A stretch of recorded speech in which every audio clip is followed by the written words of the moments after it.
Let's finally release that depth chart video I've been talking about for over a week.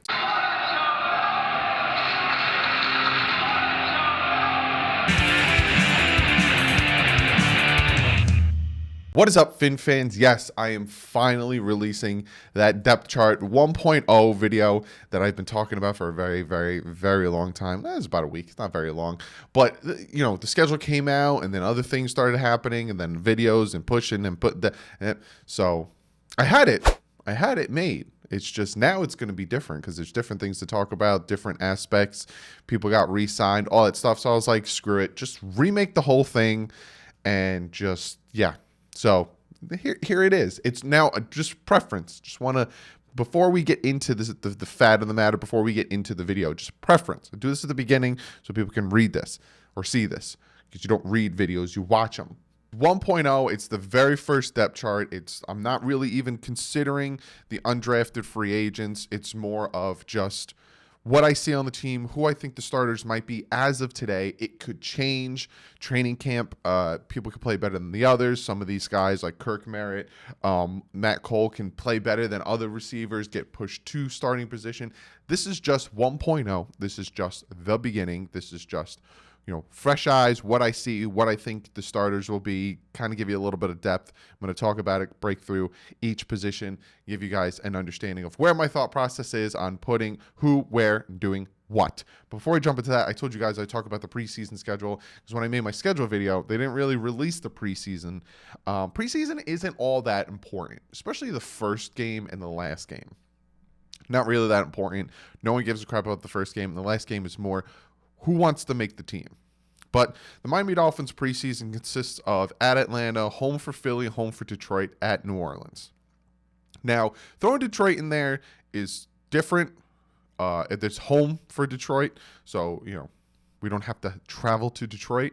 But it just doesn't, when it comes to preseason, you should just play in your region. You shouldn't have to travel so far for a preseason game. So I do feel bad for Detroit having to go from Detroit to Miami for a preseason game. Same thing with Philly. Like Falcons and Saints make sense. You know, maybe even if we played the Cowboys, that even makes a little bit of sense. Playing the Panthers kind of makes a little bit of sense. Kind of in the vicinity. You know, we already played the Jaguars in the season, so that's really probably why we're not playing them. Even though we did do that one year. We played a team in the preseason, the regular season. That did happen one year. But it's just playing your region. I think like the Giants have to play the Vikings at some point. Like, what's the point of that? But yes, and then so the Detroit game is the dress rehearsal game. If you guys don't know, the third preseason game, the starters normally play about maybe half and halfway into the third quarter. That's your dress rehearsal game.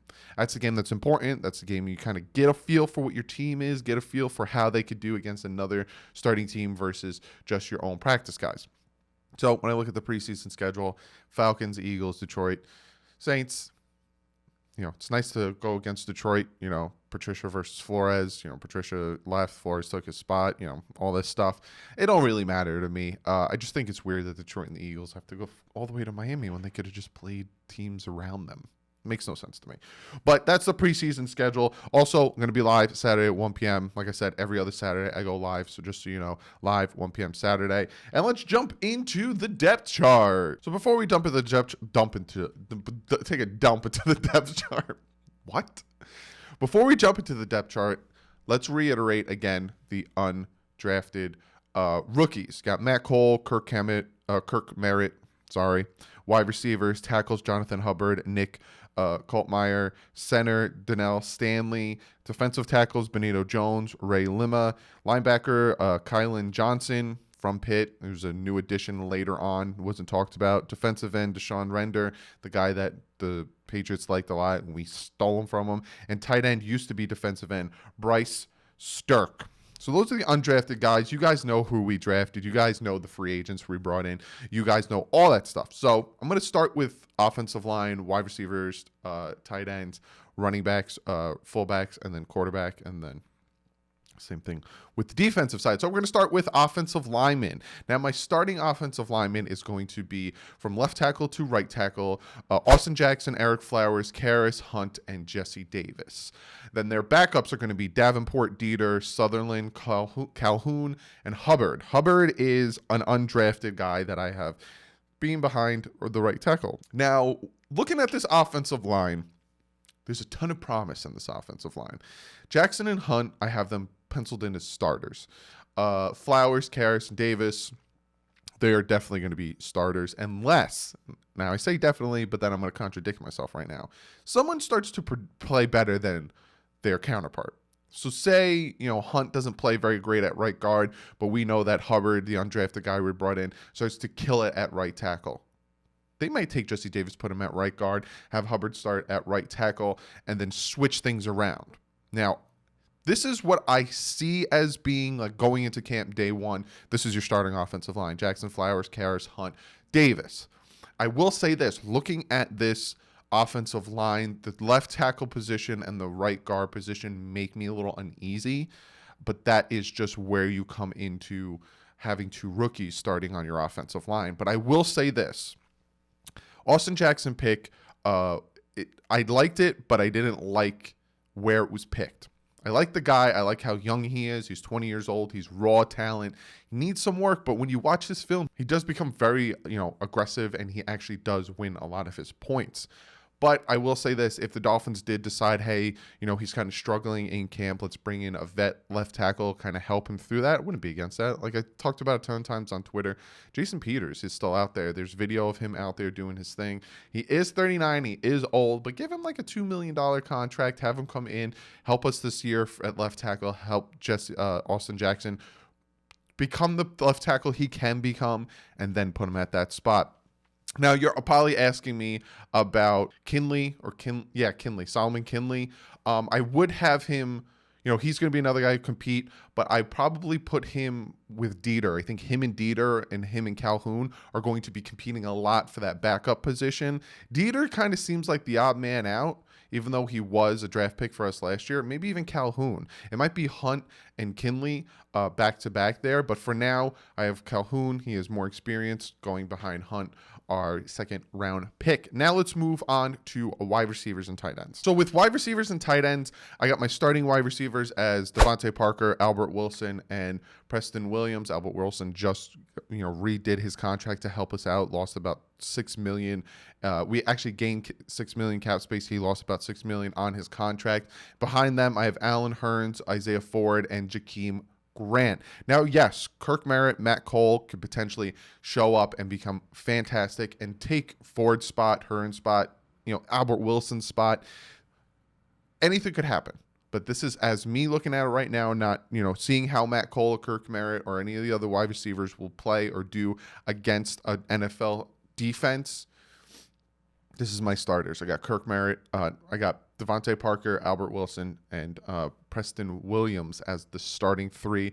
And, four wide, they'll probably throw Jakeem Grant in there, Allen Hurns, Ford. Hopefully he makes the team. If not, he'll probably go back to practice squad.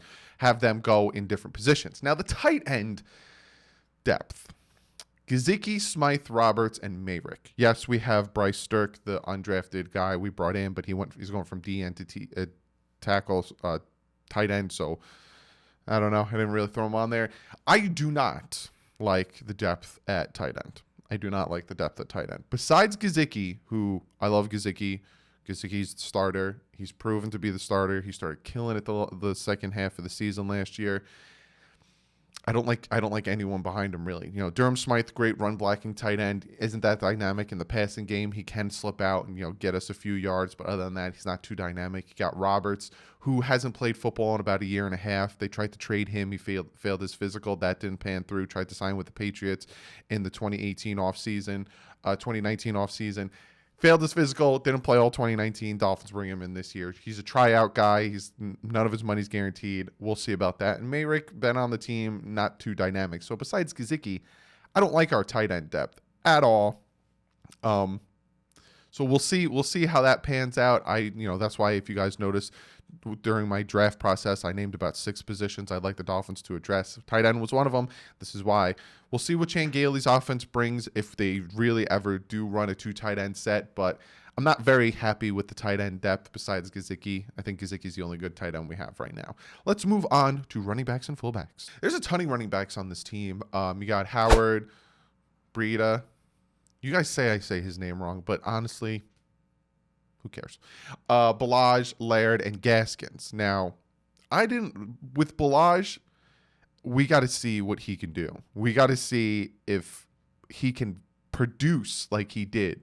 He needs to have a ton of games like that Minnesota Vikings games. He needs to have a ton of runs like in that Minnesota Vikings game. He needs to show that he can be a consistent producer at running back. If not, it's probably just going to be Howard, Breida, Laird, and Gaskins. I think Ballage might be the odd man out there. And then we got fullback is Chandler Cox. I do like the combination of Howard and Breida. I do really like that. So it's a 1-2 punch of, big physical guy and the speedy back guy. I like that combination. Other than that, we'll see how it pans out, and we'll see how training camp goes. And then Chandler Cox is our fullback. How much will he be used in this Chan Gailey offense? Chan Gailey did run a run-heavy offense when we had Ricky back in 2002, 2003. He did run a run-heavy offense, so it is possible to keep the fullback, have a 2 tight end set, and run heavy. But he also ran a spread with the Jets. We'll see what he brings with us. It might be a combination of both. But let's move on to the position you guys all want to talk about and see, and that is safeties. No, I'm just kidding. We'll talk about quarterbacks. Our quarterbacks, you could see, I got Fitz, Rosen/Tua, and Ruddick. My eyes, Fitz before training camp, Fitz before the season starts, Fitz before anything happens is penciled in as the starter. I got Rosen/Tua just equal. Have them compete. Have them all of them compete. If Rosen lights it up and is the best quarterback on that field all off season, have him start week 1. If Tua lights it up and is the best quarterback on the field and just hands down better than everyone else, and his physicals come back and they're like, yeah, he can play. He's ready to go. He can play. Have him start week 1. If it's Fitz, have him start week 1. But as of me right now, I think Rosen, I haven't seen him do much. I haven't seen him, play in a game. He's up here too much. He needs to get caught up to the speed of the game. Tua, rookie. Let's see how he is physically. Let's see how he can do against an NFL defense. Right now, Fitz is the starter. Hey, Rosen/Tua fans, that might piss you off. It is what it is. But Fitz gives us the best opportunity as of today to win games because we don't know what we have with Tua and we don't know what we have with Rosen. We don't know how quickly he's developed, and we don't know what Tua can do against an NFL defense. Now, come week 1, training camp, OTAs, all that stuff happens. All of a sudden, one of these other guys is better than Fitz. Have him start. Trade Fitz. I don't care. I want the best quarterback on this team to start. I don't care who it is. I want the best quarterback. I want the best 11 on either side. Me doing this is for fun. Me doing this is just to give you guys an idea of where I think they are when it comes to, rookies, vets, all that stuff, where I think people should fit in. But as of right now, this is a right now thing. I want best players on the team, 11 on both sides. Now let's jump to defensive line. Defensive line. Now it's funny. When I did this video, it was before the Charles Harris trade. It was right after the Taco cut. So I had to change it up. Now, I still like what I did. I didn't change it up too much. I'll pop it up for you. I got Shaq Lawson, Wilkins, Gachow, and Agba as my starting defensive lineman. Again, with the defense, it was so hard to make a depth chart for the defense because that whole defense is just a huge amalgamation of players that could play in different positions. I have this as a 4-3 front, kind of, because you'll see linebackers. I still named 4 starters. Some outside linebackers might end up being pass rushers. Some corners might end up being safeties, vice versa. It's just, this is who I think the starters are going to be. Where they're starting, that could change. But this is who I think the starters are going to be. Like I said, Lawson, Wilkins, Gachow, Agba, starting 4 or 3, depending on Who knows? Then behind them, I got Strawbridge, Davis, Zeiler, and Weaver. Like I said, Davis might show up, Raekwon Davis, and be a disruptive guy, and they might have him starting at DT, nose tackle, for the 3-4 set, have him in the middle, be disruptive, help stop the run. Weaver can go in there, Strawbridge can go in there, it's just a huge amalgamation. But I do think the starters would be Lawson, Wilkins, Scotchow, and Agba. I think those are disruptive guys. But again, Zeiler and Davis, Zeiler played really good towards the end of the season, so he could be thrown in there. But that's who I got as my starting defensive line. Let's jump to linebackers, and you'll see what I'm talking about. I got 4 linebackers, so essentially I'm showing you a 3-4 set, even though I showed you 4 down defensive linemen. And these are my starting linebackers: Kyle Van Noy, Baker, McMillan, Beagle. Backing them up is Aguavin, Roberts, which I spelled wrong. Do apologize for that, and Ginkle. Now, Kyle Van Noy can play anywhere. He could play defensive end. He could play any of the middle linebacker, outside. Like, the dude can play anywhere. When we signed him, he said, "I am not a linebacker. I am not a defensive end. I am not this. I am a player. I'm an NFL player." He could play anywhere. Baker, McMillan, Beagle, those guys really killed it last season. I'd have them pencil in as the starters. Ginkle started to play towards the end of the season, started getting a little better. Sam McGuavin had some good games, fell off, had some good games. He needs to be more consistent. And then you got Roberts, the guy we picked up from the Patriots, that guy who had that crazy touchdown on offense week 17. This is who I think the starting linebacker core is. I honestly think for the longest time I've been asking for a good linebacker core. I think this is one of the best we've had in a very long time. I like the depth here. I like Van Noy, Baker, McMillan, Beagle, Guavin, and Ginkle at 5 starters. I love that. And then Roberts could potentially end up being something. I really, really, really love our linebacking core. It's probably one of my favorite on the team. Let's move on to the secondary. Now, secondary. Again, people could be moving. Corners could play safety. Safeties could play corners. Byron Jones could play safety. Bobby McCain could play corner. Eric Rowe could play corner. Everyone could move. But you could see it. And my starting corners are Byron Jones, Nick Needham, and Xavier Howard. Their backups are Igbenogany. You guys told me I was saying it wrong. Tankersley and Webster. And the safeties are Eric Rowe, Bobby McCain, Fedulum, and Brandon Jones are the backups. Now, Tankersley could come out and play really great. He was going to be coming back. It was between him and Ginkle, who was coming back from IR first, because you were allowed one person to come back towards the middle of the season.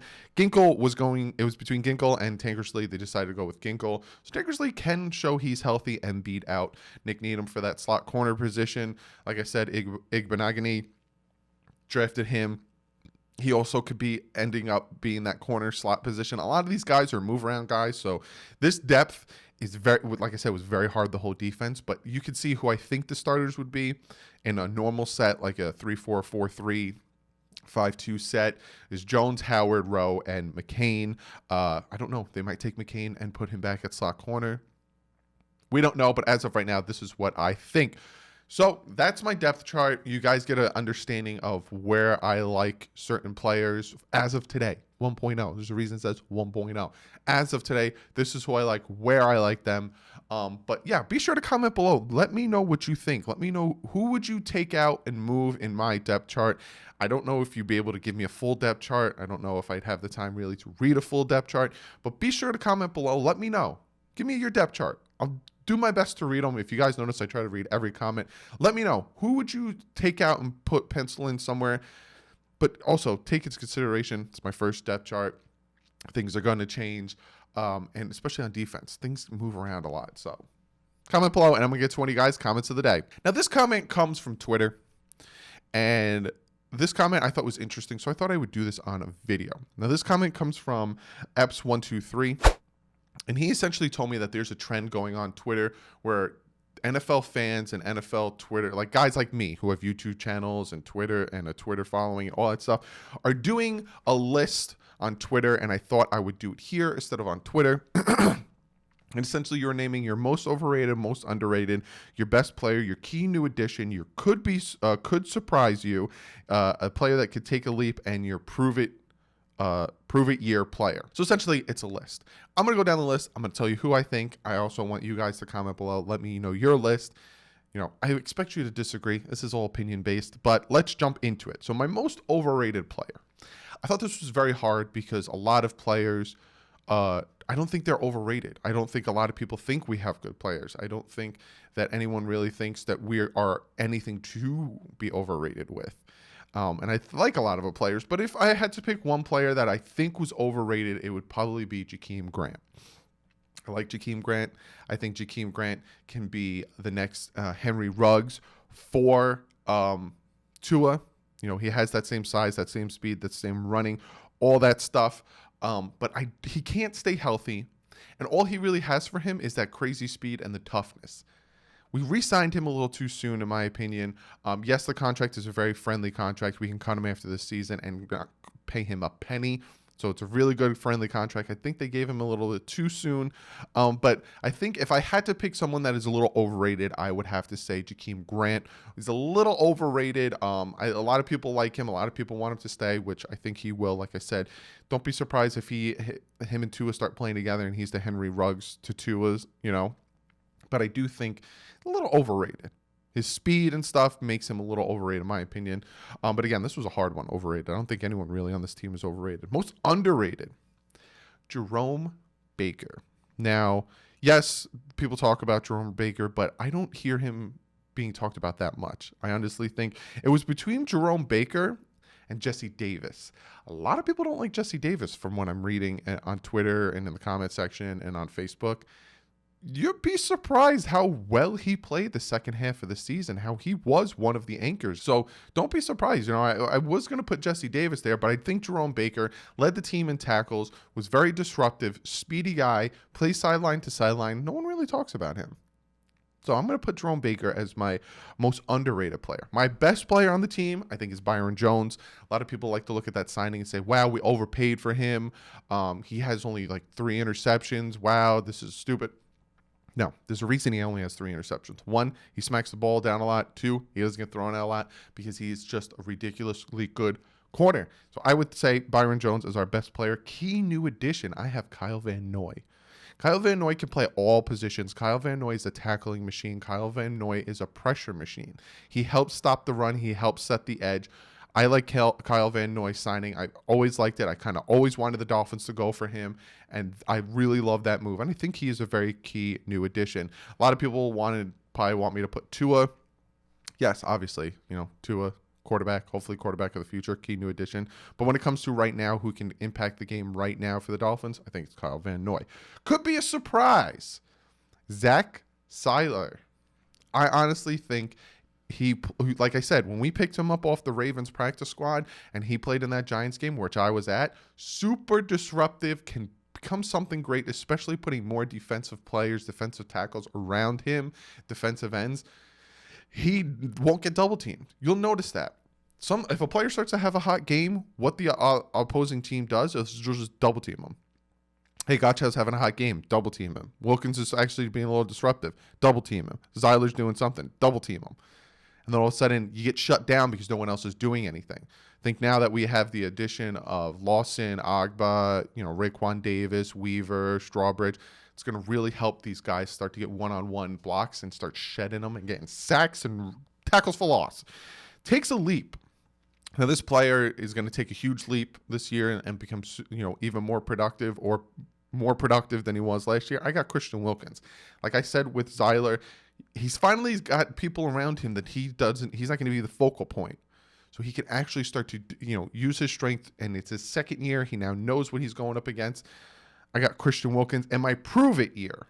Now, this guy needs to prove it this year, and this guy needs to show why he is as good as he is or whatever. Prove it year, I got Xavier Howard.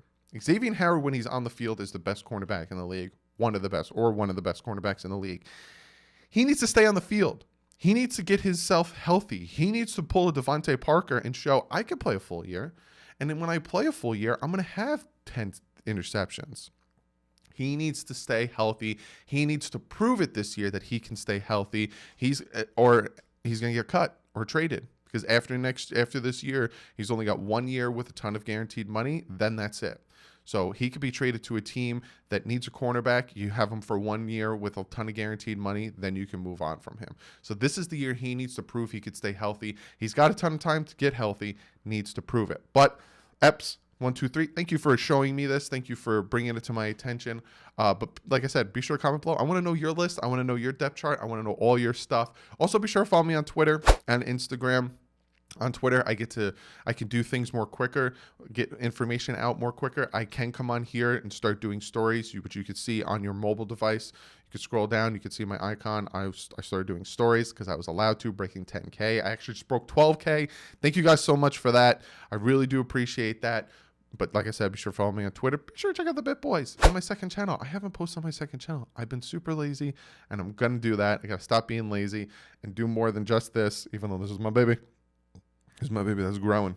So be sure to check out the Bit Boys. If you like what you see, hit that subscribe button. Other than that, give this video a thumbs up. You're going to get more videos like this from me. You're going to get lists. You're going to get, breakdowns. You're going to get stuff while there's the dead time of football. Before OTAs, before training camp, before preseason, you're going to get videos like this. So be sure to give this video a thumbs up because you like this content and you like these types of videos that help me help you be entertained and get through this dead time of the year. Check out DolphinsTalks.com. Really great site. Ton of Dolphin content on there. Beat writers, podcasters, YouTubers. Check it out. Hit that subscribe button. If you like what you see, hit the subscribe button. I always say this stuff at the end because I'm one that doesn't like to tell someone to hit the subscribe button and thumbs it up without watching it. You might not like it. Why am I tell you to subscribe if you don't like what you see? So be sure to hit the subscribe button. Be sure to hit the bell. I'm going live Saturday at 1 p.m. So if you hit the subscribe button and the bell, you'll know when I'm live. You'll be able to come hang out. You also know when a video breaks. You could be one of those guys who actually are first when they say first. But other than that, I'll see you guys in the next video. Probably going to be Wednesday. But like usual, stay classy. Fins up.